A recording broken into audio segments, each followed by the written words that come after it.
ఇక్కడ ఏంటంటే ఊరికే మాట్లాడేస్తాం, చంద్రబాబు నాయుడు గారిని పొగిడేస్తాం, 4 పొగడ్తలు పొగిడేస్తే సరిపోతుందంటే సార్ 2017లో సిఐఐ ఇన్వెస్ట్మెంట్ సమ్మిట్ అని చెప్పేసి ఇక్కడ జరిగింది సార్, విశాఖపట్నంలో సార్.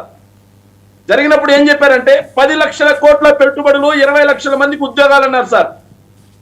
సో కూటమి వాళ్ళు సమాధానం చెప్పాలి. 2017 నుంచి సార్ 2019 ఏప్రిల్ వరకు వాళ్ళే అధికారంలో ఉన్నారు. వాటిలో ఎన్నిటిని మీరు గ్రౌండ్ చేశారు? కనీసం 5%. 5% సార్. 2014 నుంచి 2019 వరకు సార్, 2014 నుంచి 19 వరకు ప్రతి ఏడాది దావోస్కి వెళ్ళారు. దావోస్కి వెళ్ళి ఇంకా దావోస్ పెట్టుబడుల స్వర్గదావం, దావోస్ లేకపోతే ఇంకా భూమి లేదు, రాష్ట్రం లేదు అన్నట్టుగా మాట్లాడారు సార్. కానీ దావోస్ నుంచి వాళ్ళు తీసుకొచ్చింది గుండు సున్నా. ఏం తీసుకొచ్చారో చూపిమనండి.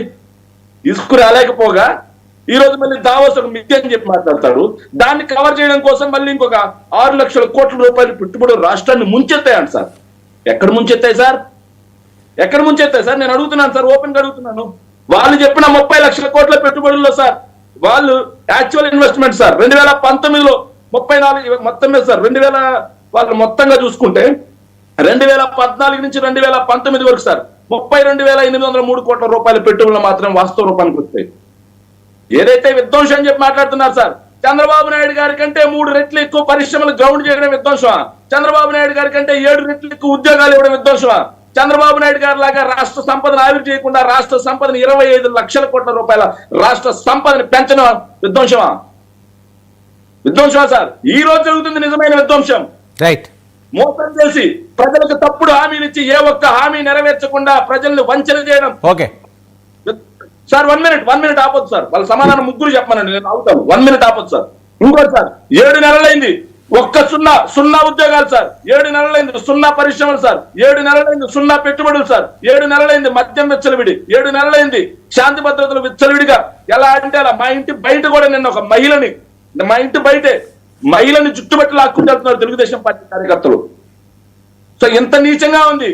ఎంత నీచంగా ఉంటే ఈ 7 నెలల్లో వీళ్ళు చేసింది సార్ ఒక్క ఏదైతే వీళ్ళు చెప్పిన సూపర్ 6 హామీ నెరవేరలేదు. నెరవేరకపోగా ఇన్ని సున్నాలు కలిపిన గుండు సున్నా ప్రభుత్వం వచ్చి ఈరోజు మా గురించి మాట్లాడితేటండి, మా గురించి మాట్లాడితే ఇంకా నేను అడుగుతున్నాను సార్. నేను ఆ ముగ్గురు రాయపాటి అరుణ గారిని కానీ, అలాగే మా ఏదైతే బాలకోటయ్య గారిని కానీ, లేకపోతే అడున్న కిరణ్ గారిని, ముగ్గురుని అడుగుతున్నాను సార్. మీరు చెప్పండి. వారి సమాధానం సార్ ఈరోజు కారణం ఏంటంటే ముఖ్యమంత్రి గారు నిస్సిగ్గుగా పథకాలు ఇవ్వలేనని చెప్పేశారు.